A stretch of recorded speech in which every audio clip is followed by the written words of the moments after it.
Welcome to the new and improved Brand Champions, now available without the cold open and without the witty small talk. Why? Because Jordan's son just got into one of the greatest universities in the entire world, the University of Michigan, and they are out on a golf trip celebrating, which means you're stuck with me. And it gives us a good opportunity to introduce something new today, which is we are huge believers in the notion of productizing content. And what I mean by that is you can't just take your content and sort of every week or every day or every periodic moment come up with something new that you think the audience needs. You need to sort of productize it. You need to put it into certain categories so it can fit in a roadmap, so that you can build out and scale with volume, so that you could reduce prices over time, so that you can optimize it. And ultimately, what it means is you're trying to find types of content that fit for very specific audiences at very specific moments in their journey. And one of the types of content that we're working on is basically what we're calling a greatest hits. And what we mean by that is about once a quarter, we'll look back on the ballpark 12 or so episodes that we just completed, and we'll edit it down, reduce out all the silly, stupid crap that we said, focus in on the stuff that we think is fairly educational and fairly actionable. So with no further ado, let's roll with the first one. 3, 2, 1, go!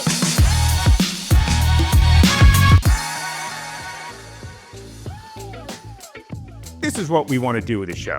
This is going to be a show about how to build brands that people love, brands that grow exponentially, brands that don't just have customers, but have armies of brand champions. And the solution is quite simple. It's about divorcing ourselves from annoying and interrupting people over and over and over again, and actually giving people the right information at the right place at the right time in the consumer journey. The advertising world has gone through a complete and total revolution. Power has shifted from brands to consumers. People know the truth, they know it in real time. They're no longer sitting complacently watching the ads. Research is now proving that almost 9 out of 10 traditional ads are either ignored or not remembered. Digital was supposed to come along because we've got this unprecedented level of targeting and technology. But now it turns out that you've got a better mathematical chance of surviving a plane crash than clicking on a banner ad. So what is the industry solution to this? We're just creating more ads and bombarding people. And I think many people have seen this data. The typical person is exposed to 5,000 branded messages every single day. It turns out that's about to double again, up to 10,000 messages a day. That's one every 2 seconds that we're awake. But the problem isn't just the repetition. The problem is that so much of what we're creating is creative, but not necessarily strategic. We're desperately seeking attention, trying to break through. We're using silly characters, sophomoric messages, goofy jingles, all desperately trying to break through. We just keep making ads and the audience keeps running away. Now, the solution is ultimately this. Instead of investing so much in one part of the journey, trying to interrupt people over and over and over again, desperately seeking attention, what we need to do is shift to creating ads and content that satisfies people's unmet emotional needs and their unmet functional needs, and ultimately not interrupt their journey, but carry them through their journey. Here's how brands win. Twofold. 1, content. 2, where you deliver it. On the content side, it's quite simply about empowering people. Modern marketing is a value exchange. Create something meaningful, create something valuable, empower them. Empowerment is a little bit of a polarizing and ambiguous word. So to be really specific with it, create content that inspires, create content that educates, create content that informs. That's the first half of the equation. The second half of the equation is where does that content go? And that content goes all throughout the modern consumer journey. It's about mapping that journey, identifying everybody's very granular, unmet emotional needs and unmet functional needs. Taking that empowering content and atomizing it and delivering it at every granular step in that journey, fulfilling upon those needs, propelling them from prospect to customer, and then from customer to brand champion. Brands need to show up for the moments that matter. There's this thing called the 95-5 rule. And basically it's 5% of your audience is in market at any given time. They're lower in the funnel, they're ready to buy. But 95% are not in market. But here's the dirty little secret. The 95% that aren't in market, that's when they're making their decision to put somebody in the consideration set.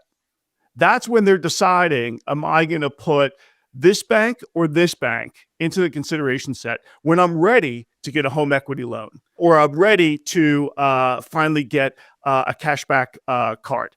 So I feel like as marketers, it's not really about getting to market when you're ready. You have to be more in market when the consumer is ready.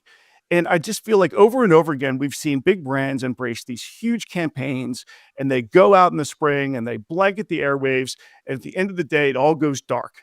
You're relying on that one campaign to be remembered 6 months later when somebody's ready to actually go into market as like, oh yeah, I want to put them in my consideration set. That just doesn't happen. It's just, you're forgotten at that point.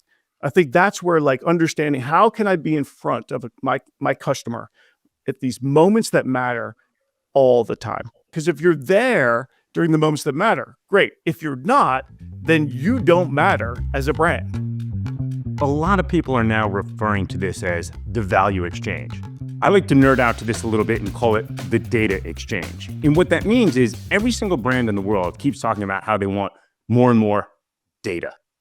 But the truth of the matter is that's all your customers really want is data. They don't talk that way. They don't think that way, but they're looking for information. So when you refer to the moments that matter, at every single one of those moments, they're looking for something very specific. They've got an unmet emotional need. They've got an unmet functional need. They want to know what makes your brand different. They want to understand what makes your brand better. In exchange, brands are looking for not just their hard-earned dollars, that's the obvious part, but their time, their attention, their ratings, their reviews. These are the most important assets in the entire world. So when we think about the moments that matter, we need to think of it as a data exchange. If they're giving up that data in the form of time, attention, ratings, and reviews, give them back something that's more valuable than what they're investing. A big shift we're seeing is replacing funnels with journey maps. For years, we've relied on the marketing funnel, right? That's the way marketers look at the consumer. Oh, they're in the awareness phase. They're in the consideration phase. But if you really want to understand how to provide value at any given point, you have to embrace the customer journey. That is the key to understanding those unmet needs you just talked about, right? So most funnels are like 3 stages, maybe 4. Awareness, consideration, conversion, evangelism. But like you look at a customer journey map, right? You've got 12 different phases, right? You could overlay your marketing funnel on top, but you'll see that in awareness, you might have 3 phases of awareness. In consideration, you have another 3, right? Where they're evaluating your product. They're researching your product. Once they've decided on the product, they're going deeper and looking at reviews. Like this is all opportunities to show up and provide real value as a brand. And it changes the way you think as a marketer. But what it does when you look at a customer journey map, it gives you a plan. It literally gives you a roadmap on what you need to build, what you need to build from a content and advertising standpoint to be at the right place at the right time. And you're basically incrementally moving them down this journey to conversion. Like that's the key here. And most marketers don't see that. The funnel just doesn't allow you to see these moments, these barriers, these fears, because it's all done in the form of like, how does the marketer see, like, what do I want to market at any given point in the consideration set? But if you flip it and go, what does the consumer want to see? Then you're in a whole nother place, and it's a much better place to be.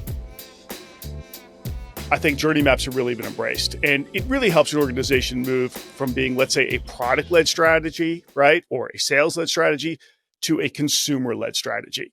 I think that's really clear when you see brands that start to show up in lots of different places at any given point during a consumer's journey to purchase. And they're not hard to create. I think that's the big mystique is that, oh my God, like I'm not going to get it right. I don't know if I have all the data. At the end of the day, like journey maps can be created with whatever data you have. And you'd be surprised at how much data a brand can bring to the table. You think about website analytics. Absolutely. You think about media insights and media strategies and media plans. Absolutely. Those can be used. You can conduct one-on-one interviews with your customers. That's great. And then there's mapping the journey with AI, which is so powerful. One of the ways that we use AI is ChatGPT's deep research. So if you're not a paid subscriber, you should become one because this tool is incredible. You ask it to solve a question like, I want to know what are all the barriers to somebody acquiring this product? What is the mindset? What are the unmet needs? And what should my brand say, right? Given all of my RTBs and my messaging, my features, and my functionality, right? To get to somebody to convert and then pick a channel in social, right? So it comes back. It will ask you about 4 or 5 clarifying questions, which are really good questions, by the way. They change every time. And then it says, look, I'm going to go away for a while. I need about 20 minutes to go and comb the internet and comb Reddit posts and Instagram posts, right? And do deep research on your website and on your product. And then I'm going to come back with a really accurate insight report on exactly what you asked me to do. And it's pages and pages long. And it is incredibly insightful. And I would say pretty accurate on the whole. And here's the thing, the journey map is constantly evolving. Don't think you're just done after you complete the journey map. You should be revisiting this over and over again to feed new data into it and refine it. What I love about journey maps is it gives you a roadmap as a marketer on what you're going to create. So if you're in a certain phase in the journey map, you're going to have a very strategic way the brand is going to show up, from its messaging to its content. That becomes a roadmap in that particular phase for what you're going to build. You literally could create a creative brief off of that information that resides in that phase. And if you look across the journey, you look at all the phases, you might have 8 different creative briefs that you can create, but they all work together, right? Because it's a journey. So each one is driving the consumer down. And I think that's what's so powerful about this. It literally gives marketers the ability to form a playbook on how to meet the unmet needs of the consumer at any given point in their journey with the right content and the right messaging at that point to meet those unmet needs. And that's going to move them and propel them down the journey to conversion. It's about shifting the way that we look at the world from the lens of the brand to the lens of the customer. And when we look at the world through the lens of the customer, ultimately what we're able to do is create mathematical leverage. And what I mean by that is you're not going to get much leverage out of a better TV spot, right? You can do better. Any great agency, any great brand can make a better TV spot or a lower funnel programmatic ad. You could do better, but you're not going to get massive leverage in there. First of all, this whole thing is not about the death of advertising. That false eulogy has been written before. You can still do incredible things with traditional advertising in the top and the bottom of the funnel. But we can find these mathematical leverage points throughout the journey where those dollars go so much harder. It's like moving the fulcrum in that lever. And we've seen when you lean into these granular moments, instead of a 5 or 10% improvement, you can literally have orders of magnitude, 100% better. One of the most powerful parts of mapping the consumer journey is identifying these friction points, and then figuring out the content and experiences that remove those friction points. So if I can make this tangible, couple products that I purchased recently that really just brought this home to me. They're not clients of ours, they're just products that I was looking to purchase. One of them was an all-natural deodorant. You need something more than all natural deodorant, to say. I do need something more than all natural deodorant. Thank you. But I'm up on social media. I'm flipping thumb. In no way, shape, or form have I given any data signal that says I'm looking for all natural deodorant. But they're picking up other data signals. It's the beginning of the year. I'm buying a lot of supplements. I'm figuring out how to be healthier. Somewhere in that meta algorithm, they're like, dude, this guy is a viable prospect. They deliver the ad. It's great. It wasn't emotional. It was really functional. Here's the product. Here's the benefits. Click here to buy. I'm stoked. Like, oh my God, I'm going to be healthier. I'm going to smell better, whatever. And then all of a sudden, I get the pop up for the newsletter, which every goddamn site in the universe does. They've served 1,000 of these units. They finally had someone that clicks on it. They're using data that is absolutely unprecedented in the history of mankind. They finally get me interested, and then there's a piece of friction. And I can feel my chemical composition. I can feel that momentum just disappearing while I'm looking for the goddamn X, which is so light trying to get rid of it. Guess what? I didn't buy the product. I went from excited to make an impulse buy to just like done, annoyed. They'll hit me again. They may be able to sell me again later, but like it's these moments of micro friction that can devastate the investment that brands are making. I think you're absolutely right, Jeff. Like that's exactly what a journey map should identify amongst a whole host of other things that are going to stop a consumer from moving down. Yeah, I mean, here's another example where a journey map for this entire category would lead to massive changes. I'm in the market for a new pair of skis because, like any skier, I'm blowing smoke up my own ass and thinking a new pair of skis is going to be the one thing that drives me over the top. This is the type of category where you and I have built our careers. High consideration purchase. It's pretty expensive. You're going to have it for a number of years. You're passionate about whatever you buy. And I go on the journey that I think most people go on, right? You start with Google, maybe a little Chat GPT. You're trying to get to Ski Magazine or 4 or 5 other places, read some reviews, and ultimately you're going to get the consideration set and go to these different websites. There's 3 that stood out in my mind. One of them is the number 1 top rated ski across multiple different places. I'm like, done, sold, not even going to try these things. I read the review. They all seem the same. Going to go get it. When I go up on the website, there's literally no content. It's like, here's the ski, click here, buy now. I'm like, dude, no romancing at all. You're out. So I go to another pair of skis. It's a French company. They've got a bunch of content, but it was like an episode of Zoolander. Like maybe this stuff works in France, but the American buyer doesn't want to do it. Like I'll send you this thing. It's ridiculous. There was literally absolutely no inspiration. As a matter of fact, they were leaning into the RTB of design. And I think any skier may subconsciously buy on design, but when you lean into that as a core message, it's actually counterproductive. So they're out. Then I go to a third ski company and they finally get it. There's a level of inspirational content. But inspirational content has to really be strategic. If you make it too inspirational, a dude doing crazy backflips off of Jackson Hole, that's not for me. I'm not trying to get there.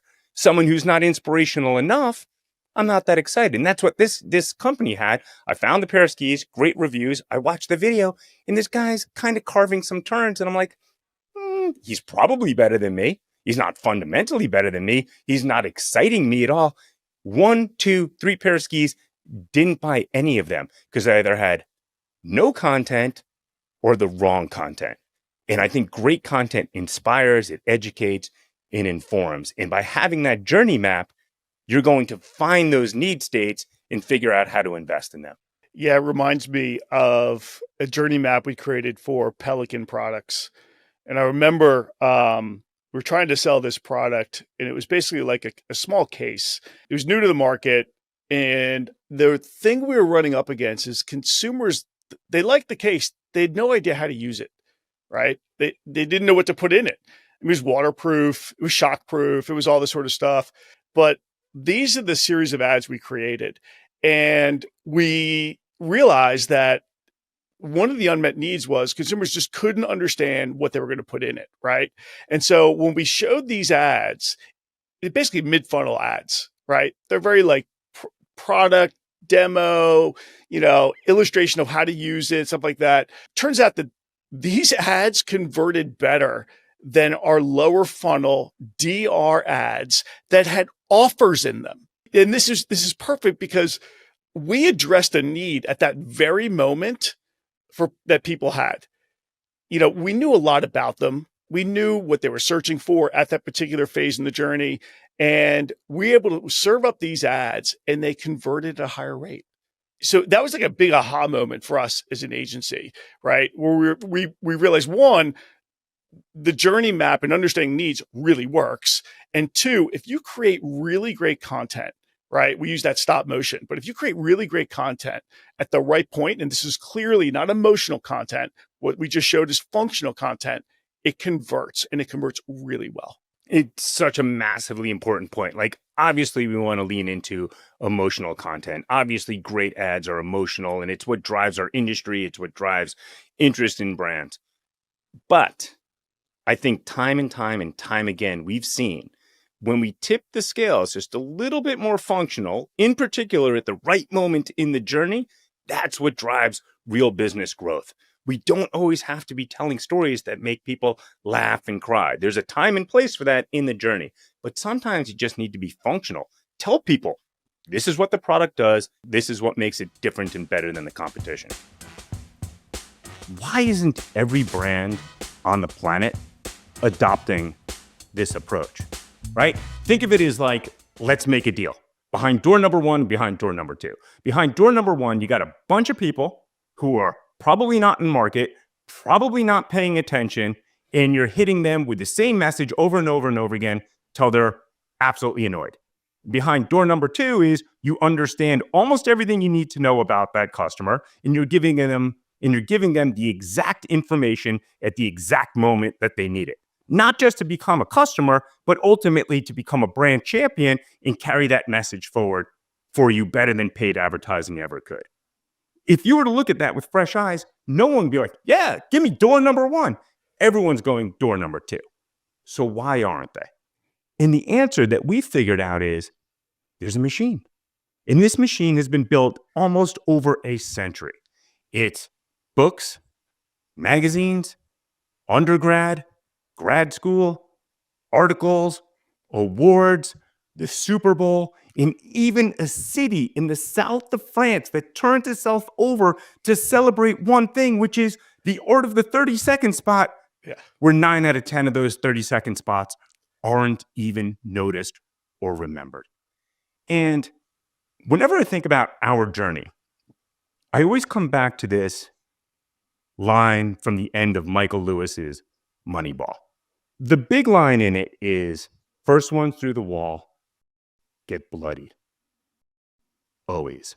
What he was talking about is the same journey that we went through, which is taking analytics and completely revolutionizing sports, the same way that we're trying to use analytics and creativity to revolutionize advertising. We had a pretty funky journey, right? We were two guys, complete and total outsiders. Neither of us had ever even stepped foot in an advertising agency, and we were flat broke. We had 2 desks, 1 chair, a stolen laptop, last pack of Marlboros that we would ever enjoy. And we were crazy enough to not just start the agency, but decide like, we can lead a revolution. And I think what we've learned is we're going up against the machine. And we've had the incredible privilege of working with some of the most amazing brands in the world, the Apples, the Amazons, the Starbucks, the Disneys, the NFLs, etc. But we've stepped in every pothole along the way in that journey. And I think that's a big point to this podcast, to share with you what we learned from that journey. And together, maybe we can make some positive change. And that's it for today, our first ever quarterly greatest hits. One thing I've been thinking about lately is there is literally millions and millions of hours of content fighting for your attention every single day. You were kind enough to share your time with us today. We appreciate that. And thank you for joining me on Brand Champions. Brand Champions is a Questus production. If you enjoy the show, please subscribe and review wherever you tune in. You can submit mailbag questions to brandchampions@questus.com.